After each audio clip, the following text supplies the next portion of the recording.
heterotaxy has so many unique challenges. And we all walk a little bit of a different journey. I think that's what is unique about heterotaxy is that each and every one of us, we can talk and we can share our journey and no two will be the exact same. And so there's a lot of value in being able to hear from other people, hear their journeys and hear what they've learned. And you might be able to gain a little bit of information from each and every one of them that says, you know what, this is applicable to me, or this might help me in my journey. And that's really how Heterotaxy Connection started, is sharing our story and saying, hey, this is what I'm going through. This is what you're going through. Or we find that common ground and help each other through. So we wanted to take, to round out our conference with a panel. We've asked some people to step up and be willing to share their stories and really talk about the highs and lows of heterotaxy. Because let's be honest, there's some really high highs and there's really, really low lows.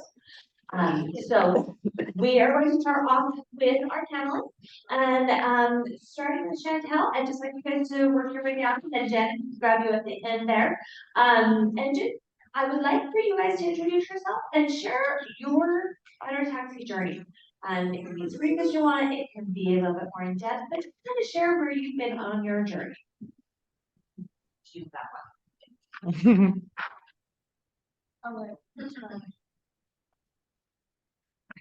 What you guys hear this online? Okay, I'm Chantel Howard, and me and my husband were married for 5 years. Had our heterotaxy child first. His name is Carson, and he had just turned 6.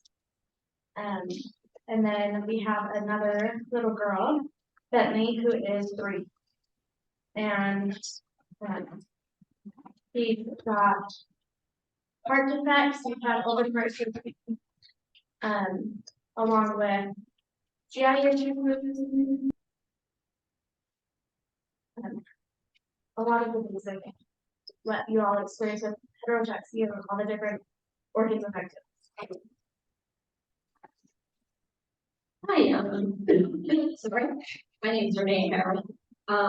Our heterotaxy journey started in April of 2012 when we were aware of a little girl named Serafina that we would end up adopting when she was born in June of 2012. She was our 6th child at the time, soon to be part of a family with 8 siblings. Serafina, in addition to being born with heterotaxy, we like to joke she just took heterotaxy. She wanted the gold star from the heterotaxy, and she also had neurological involvement. So, in addition, her brain failed to divide, a condition called photosensitivity. So, she had a lot of the issues that come along with that: complex cardiac disease, she had intestinal issues, she had quadriplegic cerebral palsy, the cleft lip and palate, communicated by ASL. She was a delight, the absolute apple of our eye, and really a center of our family home. And she passed away in July of 2020. But we still like to think our heterotaxy journey continues by the connections that we can have with fellow families and ways that we can continue to hopefully use our experience to help improve lives and outcomes for other heterotaxy families and children who come after us. Okay. My name is Carly Richards. My heterotaxy child is Easton. He's my little Superman. My journey started at the 22-week ultrasound. I could tell something was off because the ultrasound tech wasn't talking, and we were in there for a long time. And she said, "I'm gonna go get the doctor." So I just, in my stomach, I just knew something wasn't right. And the doctor just checked it really fast and was like, "There's something with the heart, we can't really see it. You need to go to a specialty clinic." And it took a couple weeks to get into the specialty clinic. Of course, we all want time to get to these places, but I sat for 2 weeks, freaking out because I didn't know what was going on. And Then we went to the specialty clinic, did all of the scans and everything, and then the doctor comes in. I'm thinking it's just a heart thing, and then he starts talking about heterotaxy. And I'm like, hold on. I thought we were just here for the heart, what is heterotaxy, and then kind of learning all of these things. Of course, you Google, you see these things online. And then we were kind of in a spot where I didn't really know what to do. I kind of went through the rest of the journey, not sure what exactly was going to happen, did the weekly appointments, all of that stuff. And then kind of like we talked about in the last session, like the appointments and everything were always about Easton. I really didn't get any care for myself at that point. Up to delivery, Easton ended up I ended up having to have a C-section just due to his heart rate continuously dropping. So Easton has polyphlenia, the typical interrupted IVC, bilateral FCC, sinus node issues. So his heart rate's in like the 40s, 50s. And then when I came to the last conference, I was very nervous, but I was super excited to meet everybody. And Ethan at that point hadn't had too much that we had to experience with the heterotaxy besides being on amoxicillin prophylactically, stuff like that. I learned a lot at the last conference, which thankfully I did, because then Easton kind of snowballed after that and had surgeries, labs, and pneumonias, and now he follows an amazing team. And just this last time when he had pneumonia, we found out he had 2 left lungs, which we didn't know. So always learning more and more things about heterotaxy. So that's kind of been our journey. When we leave here, we actually have a test for ECP. So if that, is positive, we'll have another thing to kind of follow up on. But again, it's something that's been, it sucked, but it's been really rewarding to watch my son go through these things and be partners in this together, because it's just, him and I. So we think it works. My name is Holly Monroe. I am a teenager with heterotaxy. When I was diagnosed until I was 5. I was born with many health problems. 12 hours old, I had my first surgery ever. It was essentially where my intestines were having a stroke, and they took out a huge portion of my intestines. When I was diagnosed, there wasn't really much to go off. But the doctors didn't really know for that long that it was heterotaxy. Like, they introduced it to my mom as heterotaxy syndrome, and it was basically go home and Google it. Go home and look it up. I wasn't diagnosed with a lot of things until I was 5, and through the ups and downs, I would say the earlier years are harder years. You hopefully get better as you get older, like I did, but it's not always the case. It's hard to live with, like, going to doctor's appointments. Like, I used to have favorite doctors. I would tell them if they were my favorites or not, because if they did not work well, they were out. It's different being constantly under tests and MRIs, and, just going through what I've had to go through. I've been lucky enough not to have open heart surgery, which is way more common in heterotaxy, but I do have a lot more gastrointestinal issues, and that's where most of my problems stem from. I also have PCD, and I just have lived with that my entire life, and I've lived with being hooked up to tubes and monitors and catheters.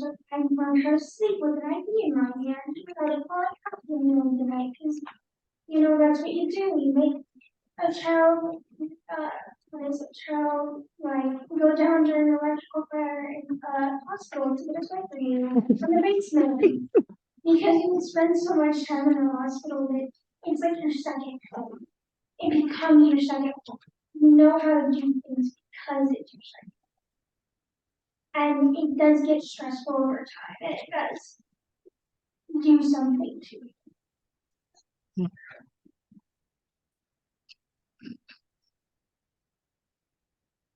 All right, Jen, let's go to you. Okay. My son is Caleb. He was born in 2011. So incredibly, he's going to be 12 next month. And sometimes it's hard to wrap my head around that. When I got these questions and I was thinking about being on the panel, I realized that one of the things that I've come to over the last couple of years is how Caleb is starting to have his own voice, and how he feels about things and what he has to say is more important than my perspective, different certainly. And so I asked him all of these questions, and I thought I would share what he has to say about his journey. He says, I've had 3 heart surgeries. They were a success. One of them, they worked on my conduit. I had a big calf right before the world shut down. Last year, I had a dental surgery, and a week later, I had an abdominal obstruction. Last year, that caused side pain that I had for almost a year. Thankfully, a lot of my earlier experiences, I don't remember. When I was a baby, I was in the hospital all the time. So he's RAI, asplenia. He has a lot of heart defects, lung, GI, and endocrine. And everything is evolving, you know, just like with everyone else. You start with one thing and you have the surgeries and you have whatever you have, and then those things cause other things. But he is amazing. I don't know if people have seen his picture. He's got crazy curly hair and just an incredible personality. And he makes us laugh all the time. And he's so smart and wants to be a Minecraft YouTuber now when he grows up. Before, he wanted to be a minister and the president of the United States, which was different. So now we're exploring starting his own YouTube channel. But he is our whole world. So I just adore thanks. him. He's been just a light for me to follow. So moving on, let's talk about some of the unique challenges that you face with heterotaxy and how have you guys found ways to overcome them. So let's start with Jennifer. Okay, so again, I asked Caleb this question, and as just a little bit of context, he has dextrocardia. And so what he says for one of his unique challenges is, for a long time, I had a hard time knowing which was my right and my left. Because he'd be in school and they'd be doing the Pledge of Allegiance and they tell him to put his hand over his heart, and he would do that, except it was the left hand on the right side. And so I'd put my hand in the right place for me, but the wrong place for everyone else. So that was one of the things that stood out for him. And we have all these adorable pictures of him with his hand over his heart.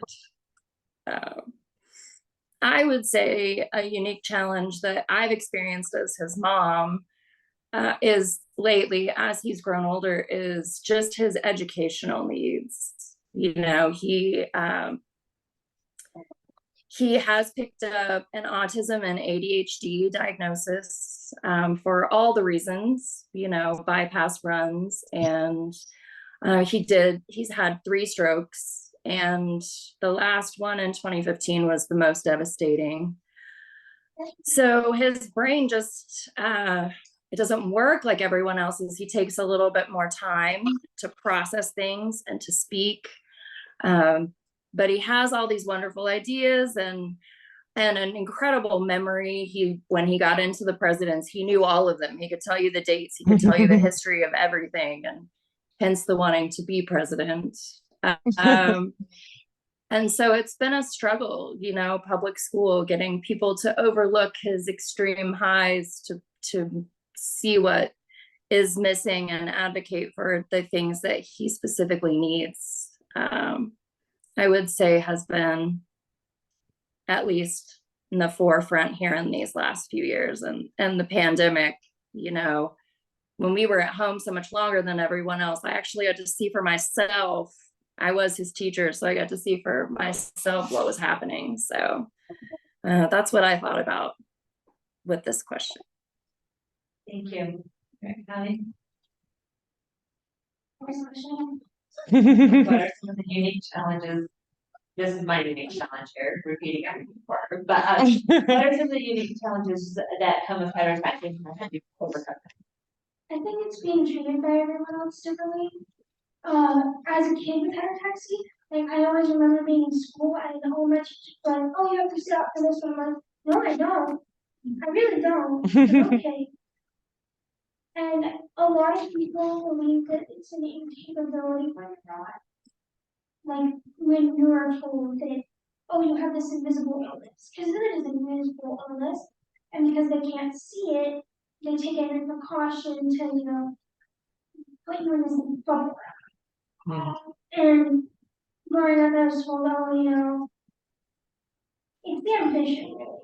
Is that you push through everything because you're told a lot of times you can't do something and then you do it and you're like, so am I. So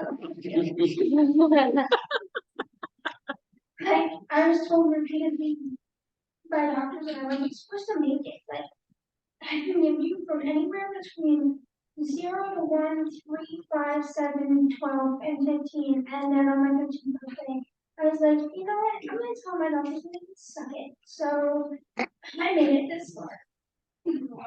I think it's just the ambition that it gives you to prove everybody wrong, that you are stronger than what they think you are, and you're not as fragile as when you're well, which is when you're interacting with those people. And it's more to say that, I can still do this. Because a lot of people won't.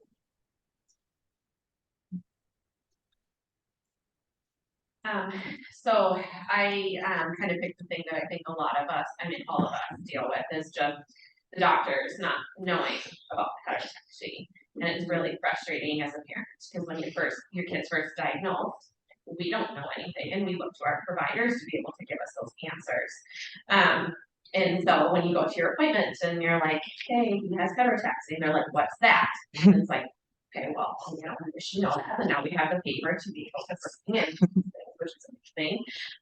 But as far as overcoming it, it's this group, it's heterotaxy connection, it's being able to see what other families have gone through and being able to take those experiences to the doctors and say, hey, these are things you guys need to look at. So I think that within heterotaxy itself, that's something that we all deal with. That's very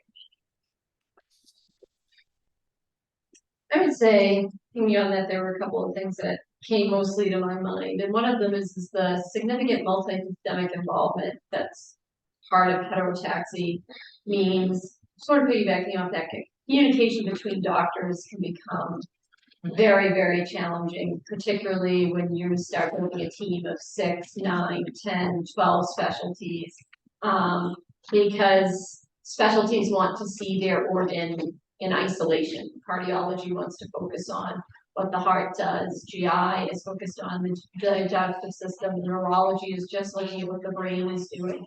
But right, like people don't work that way. Like all of our organs work in concert together as a system. So something you do GI wise might have an impact cardiac wise, vice versa. For Seraphina in particular, cardiac procedures tended to really wreak havoc with her endocrine disorder. And getting that communication to where everybody didn't try to silo off their own organ, but actually getting people to look at your child as an entire whole unit, and make plans for this child as an entire whole unit. And that segues into, you can have unpredictable outcomes, because when you're talking about something that's so multi-systemic, maybe your cardiologist is used to, you do this X surgery and you get Y result, and yet it doesn't always work that way for heterotaxy kids. And even we heard that from the doctors when they talked about different outcomes, and they don't know why. Like they don't know what exactly it is in that black box of heterotaxy that makes outcomes not be the same, even when on the surface it looks like the same cardiac defect, because they are whole units. I think that unpredictability of being able to prognosticate their course and getting everybody on the same page to communicate so you feel like you have a good team for your child. Right, I'm gonna take this a little bit on to Carson's point, even on 6. I think, and I'm just gonna say it now, I'm an emotional type, so she makes me cry, and pull my tissues out, and everything else, so, just get that. But keeping up with peers, like, even, just at a young age, like, can't let us down, can't, be shorter. That a lot of them have that slower growth rate, and I remember doing for some of our neurodevelopment type tests in our center, they ask you the questions, can he go up the stairs without holding on, or, can he reach one leg, like leg after leg, climb up the stairs instead of both legs at one time, and it's like, he probably could, but can't he? He's too short. The stairs still as tall as his whole leg. So I think reaching those milestones and stuff has been extremely hard when you compare it to those peers around you. You just have to go back in your brain and be like, you can't compare him. You can't. He is not normal. You can't compare to his friends, his neighbors, those in preschool with him, in school, and and I think the peers not necessarily understanding either is part of it. They don't quite get it, so we have tried really hard to, tell other parents when he's gone places, hey, this is kind of normal, you might not do this, you might need help with this still. But even talking to friends or teammates when he's played t-ball and stuff. And we did that during the pandemic, and it was like, you're gonna see him in a mask, he can't get this, but he really needs the social aspect of being here for his own mental well-being. So. Thank you. So we had just finished talking earlier about the stressors that come with heterotaxy and the higher risk factors for mental health issues. So I'd like to address that, but how has heterotaxy impacted your mental and emotional well-being? And what coping strategies have you come up with to help you navigate those? Let's start with Jennifer, and then we'll go to Shem. Okay, well, when I asked Caleb this question, he said, "Ooh, that's tough." I hope for good things. I tell myself that bad things won't happen. It depends on the situation. I try not to let my worries explode. He does see a play therapist, and he's seen one for 6 years, and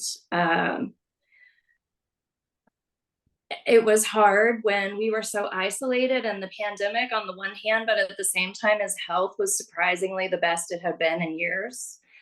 And then kind of coming out of that, when he was older and he was able to understand, and we knew he would remember more, he had an emergency that really just, I think, affected him more dramatically than other things, a really traumatic hospitalization and a lot of pain that couldn't be explained. And so that's been something that his mental health has been something that we've really, really been focused on recently.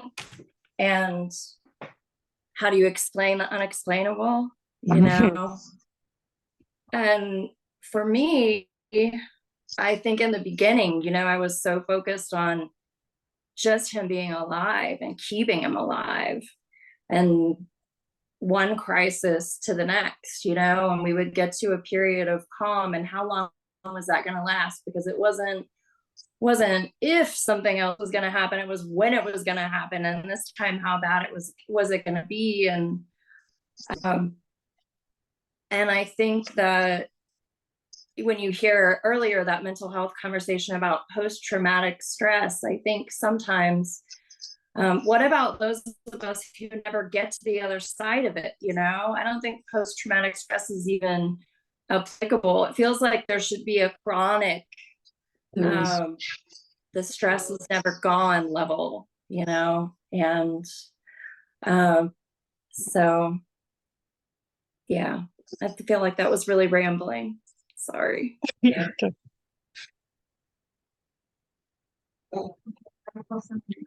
Um,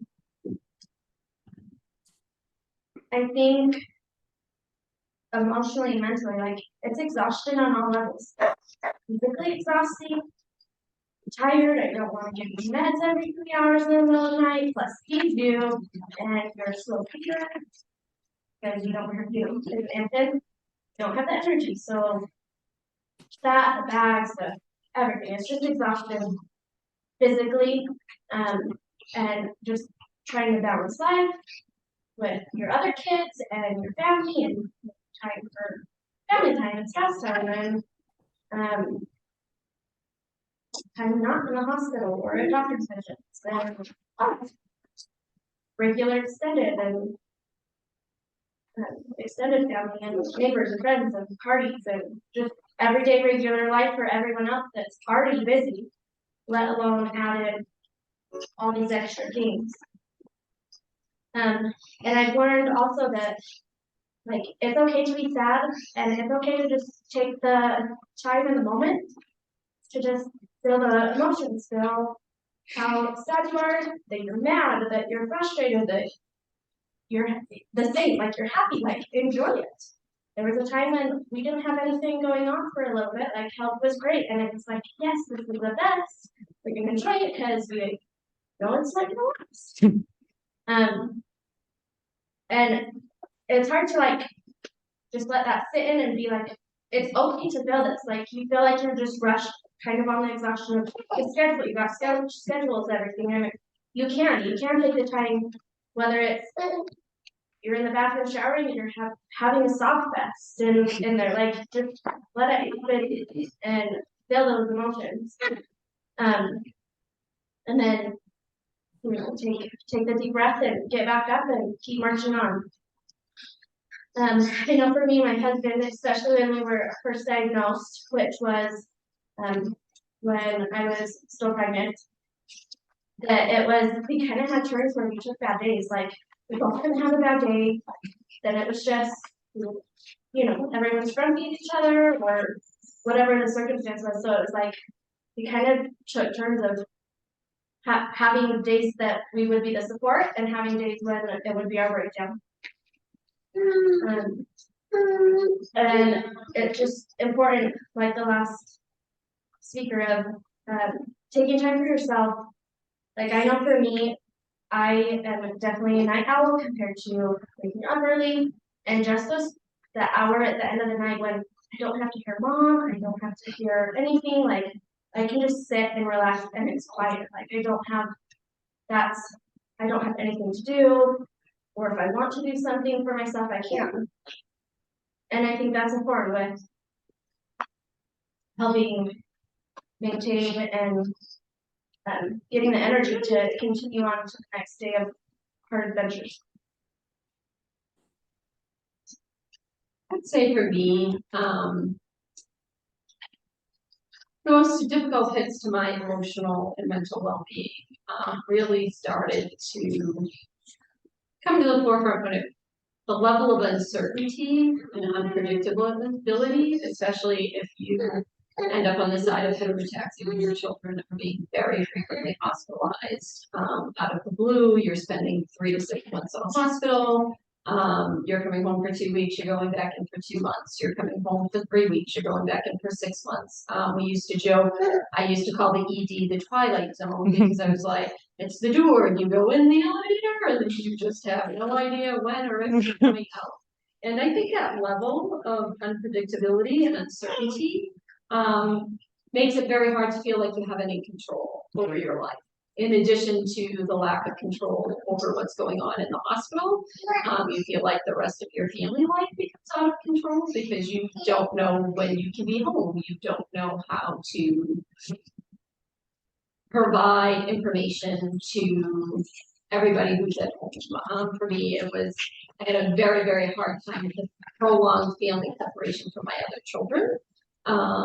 And that really hit a low point, I wanna say in like 2006, and 2016, excuse me, and that's where I will say part of coping strategies that, you know, we talked a little bit about, but therapy, medication if it's needed, or, you know, your PTSD or anxiety or some of this stuff, peer-to-peer support groups were also good, and very important to me. And also I would say certain parts of our medical team, so I felt like we could have more holistic conversations and start talking about what quality of life we need for our family and for Serafina specifically, and how we could start to accept the things that we would have no control over, while also trying to be proactive about the things that we could have control over. And then similar to her, it became very, very important for me to protect our family time as a coping strategy, to make sure that we were being present with the time that we had, and not looking too far into the future and letting go of the need to plan a lot. Like we got to the point where, to me, if I could plan in 1 week chunks or 1 month chunks, but I made a very conscious decision that the longest I would ever kind of look out on the horizon would be 6 months. And then just to really sit inside that time, and to really focus on the day that we were in, was a very, very important coping strategy, to not let the anxiety of those continued unknowns to really rob joy out of what we had in the present. So for this question, obviously it's very emotional, hard question to answer. Going back to the last session, where it was spoken about, you know, when moms have C-sections and then they're separated from their babies. Normally the baby gets to go into the room with the mom. And when I was in there, I couldn't because Easton was in the NICU, not knowing what was going on. And I could hear the other babies crying with their moms. And I had anxiety and stuff prior to Easton, so then it just really kind of put things. But at the time, I didn't think. I was just like, I'm just worried about Easton. I got to figure out what's going on with Easton. Like, not worried about myself. And as not many of us moms do that, you know, we always put ourselves on the back burner, like we talked about in the last session. And it took me a long time, probably until he was 4 or 5, to really like take a step back after the surgeries, the needle pokes that they all go through, the helping the nurses hold them down. It really helped when Easton got older, because then he was able to start advocating for himself. So then it helped me with my mental health to say, okay, I can take a second now. Easton's kind of got this. He's talking with the doctors. You know, he lets them know, like, hey, can you give me a minute before you poke me again? And him trying to take a little bit more charge. I mean, he is only going to be 7, but just taking a little bit of that burden off of me has helped me be able to kind of focus on myself a little bit. And something that's silly, but I like to do is I love to get my toenails done. You know, just something for myself, and being able to ask for that, and still I feel guilty doing that. But then when I'm there and I know he's fine, and I come home and he'll tell me, Mommy, your toes are so pretty. Makes it like, okay, I'm able to do these little things. Easton doesn't, you know, hate me for it. He's happy that I'm doing stuff for myself, and that really makes things kind of turn around for me. So I was diagnosed with depression and PTSD and anxiety for very somewhere between there. And I've been in therapy since I was 5. Yeah. Mainly because of the heterotaxy, and my PTSD got so bad that even at work, where I used to work at pharmacy, like I would immediately, some person with the same something dysfunction as I had, I would immediately freak out. I see pick line, and I'm like, oh no, absolutely not. Or, you know, like even just the clear change with liquid, I was doing testing for my clocks. You brought up these clear changes with liquid that look like IVT was do they feel like when you have the clear changes are attached to something that can be. And so I kind of freaked out about it, or certain smells. which for their response. I've dealt with depression my entire life. I've been suicidal most of my life. I've had major anxiety. I had cupboards from doctors in the hospital. I would be sitting there and just thinking, I couldn't technically do anything. But that really wasn't true at all. And I would have mental breakdowns. Like 14 years old, I go in for motility testing and something goes wrong. Like for the entire 72 hours I'm there, and my depression went downhill. I was admitted to psych ward for 3 days, and then I was put to a day treatment, and it's just more like a summer school but for therapy. And just last year, I had a study ganglion block that had put my hyperplaner to kind of relax and stop fighting. I remember just growing up as a kid, I don't know, I don't want to fight anymore. And it wasn't that I didn't want to fight the orders that I had, it was that I didn't want to fight. Because it gets exhausting, it does, it affects your sleep, I have insomnia, it affects everything in your life. I'm a social butterfly, it's how I take on everything. And with my anxiety, I'm like, I shouldn't have done this, I don't want to do this, procrastination. And then you just kind of want to be alone. And when I went to day treatment when I was 15, I got the help. I got the coping skills. And the coping skills that I think you need would be one, to like counters. The 4-8-4 or 8-4-8, which I'm where you breathe in for like 30 seconds, hold it for 8, and then breathe out. Yeah. And others being like temperature. I was taught that like ice or like really cold and really hot is great for when to reset your brain when they're having a because as a kid with heterotaxy, you're like, oh, I see you, don't distract me. Like, I don't care if there's a bird in that stupid chemistry or not. Okay, that's fine, I'll distract you. Like, distracting doesn't work because we can pass it.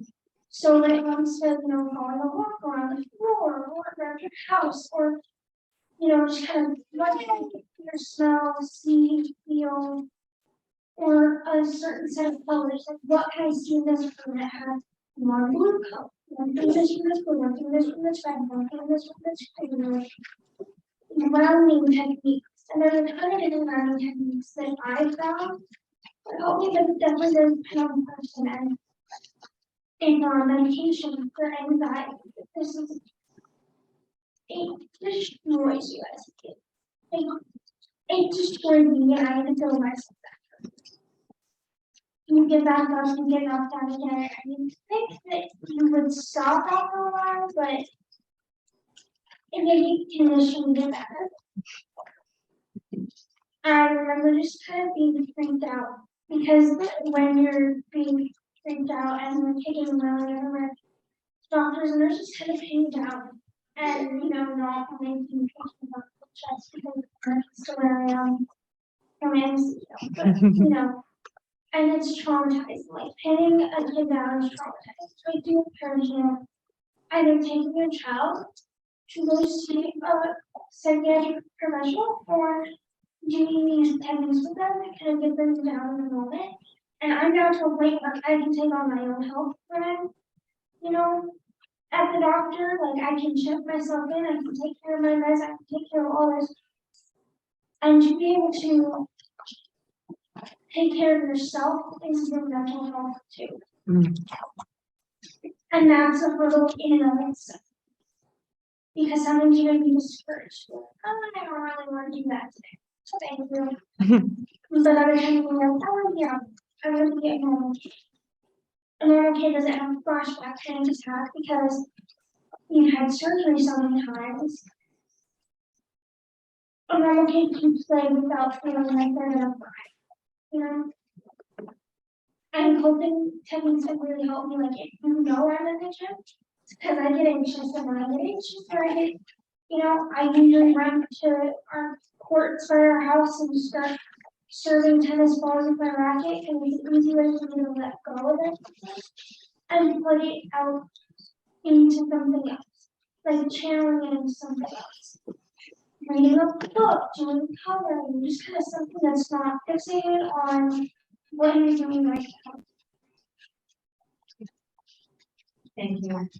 I know that's not always easy to talk about, the emotional, I often say that I would I'd rather deal with the physical problems than the emotional and mental, just because they're more accepted, they're more talked about, you can more easily be like, this is what we're supposed to do versus the difficult mental and emotional ones.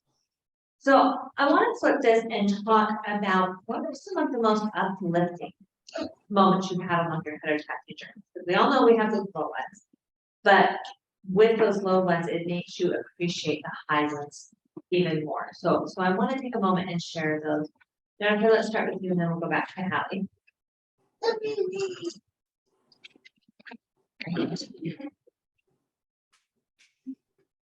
Did you say me?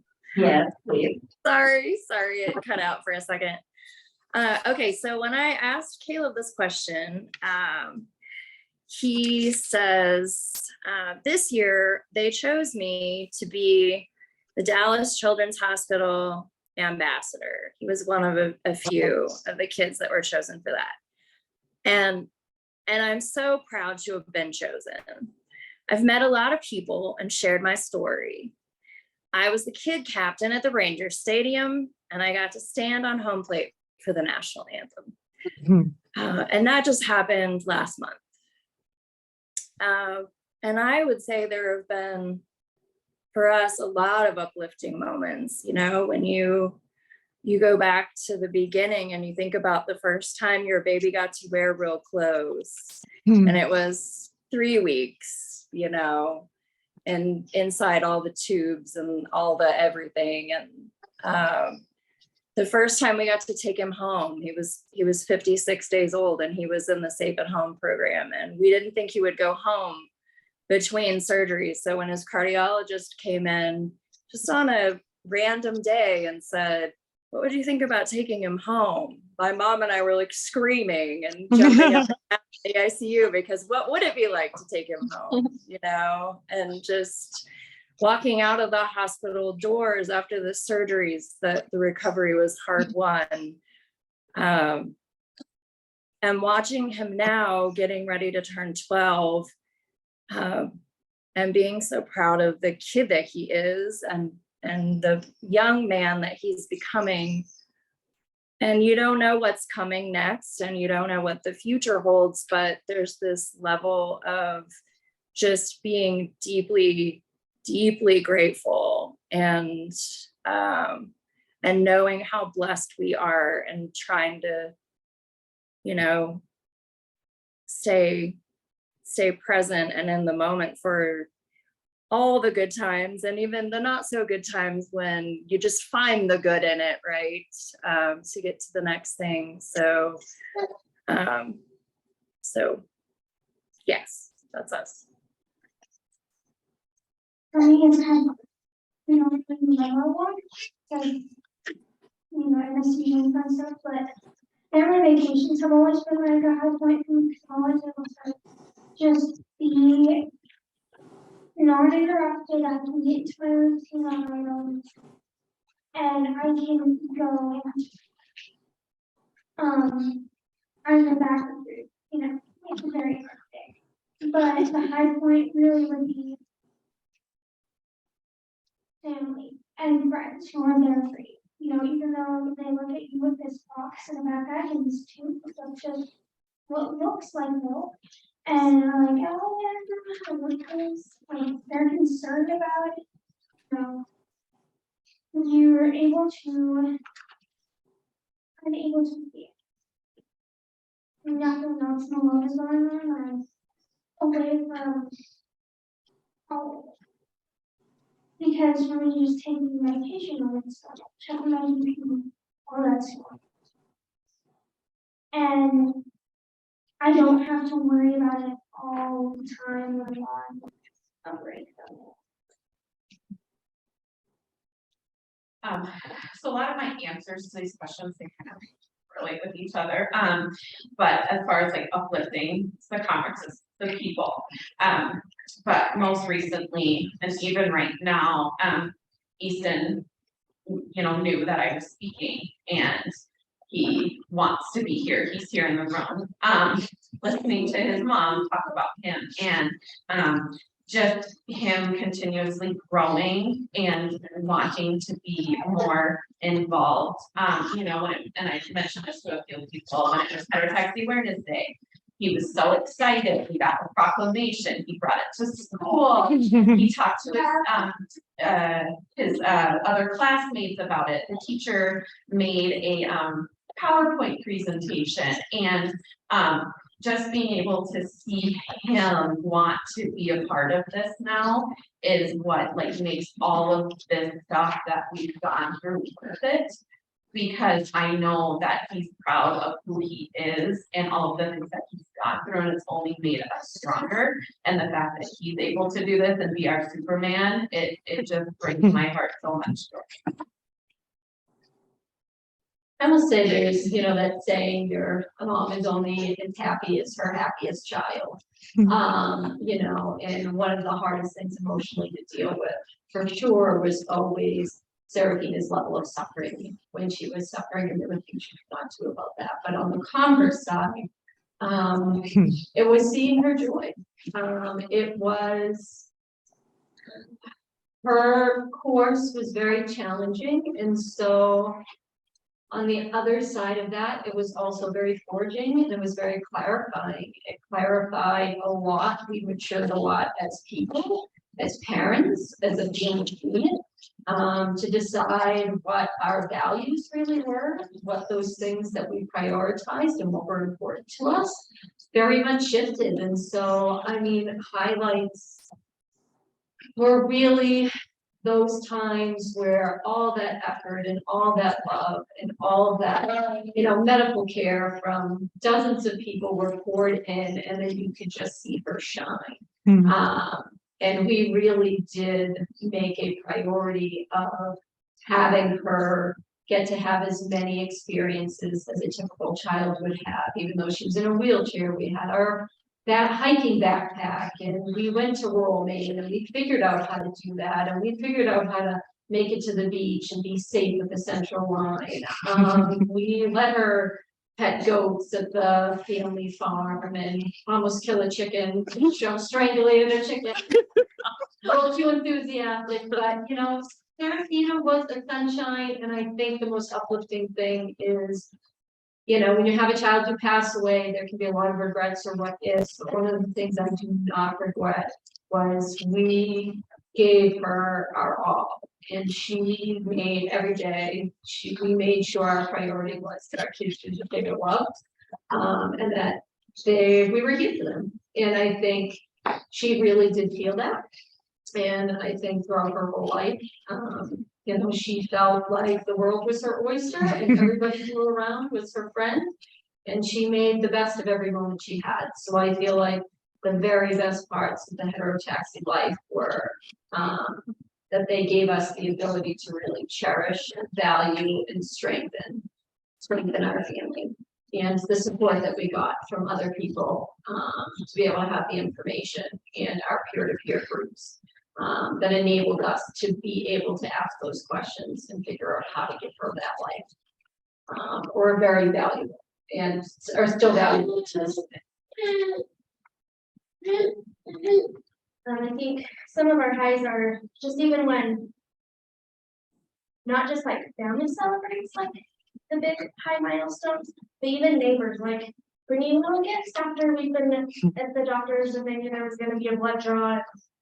Carson was gonna panic and be scared for it. Like they bring the sticker book over, or just neighbors and friends helping celebrate the tiniest little things that go on because they know it's really big to them. It's not something so tiny and minuscule like it is. How many 6-year-olds have blood draws every year plus? So like most people don't have anything. So those have been some of our highs, but I also think kind of the conference and connections here, like not having to explain stuff is amazing. Like, I always, when we go to other things, it's like, yeah, he can't, he kind of can't do this because he's got this going on. And then they're like, oh, well, what? And then they want to stay on a long explanation, and then they can't understand it because they can't understand all the medical stuff. And sometimes it's hard to not use the medical terminology and words that go with things.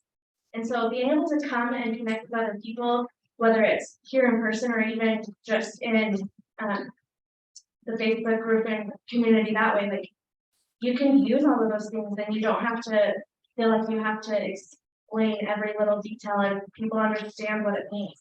And that's just like a parent, not even anything really having to do with Carson and his specific life and experiences, I guess. It's more as a paradigm. And I think one of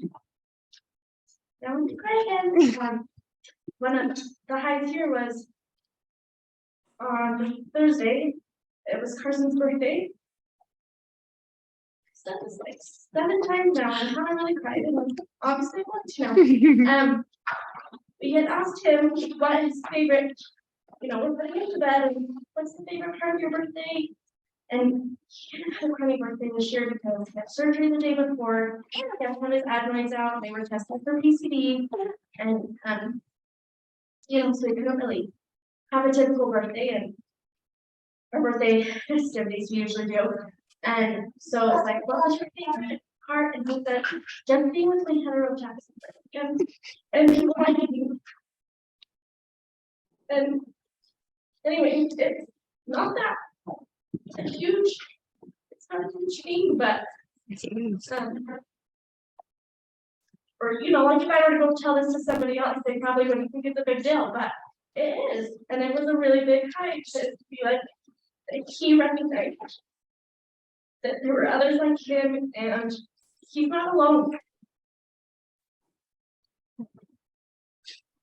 Right, thank you guys so much. We definitely have our ups and downs. And as we choose to share them, as we choose to reach out to people and that are going through similar things, we can become a strength to them. I love this. There's a story of a special needs parent that falls down in the hole.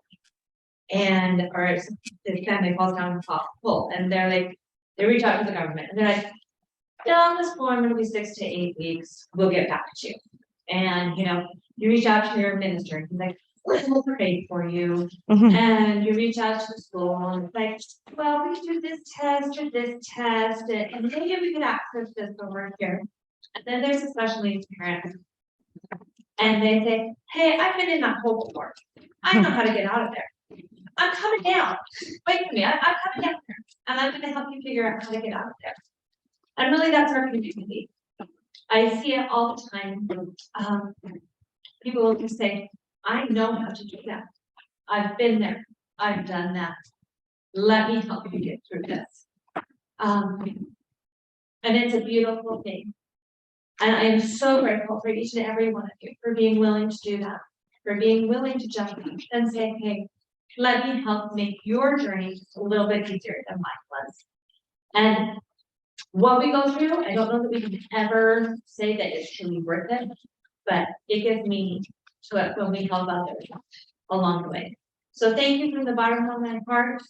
As we close today, just let's take these bonds forward. Let's reach out to others in our community and continue to spread that and reach out to those and see how we can help them make their journey a little bit better. So thank you from the bottom of my heart, everyone.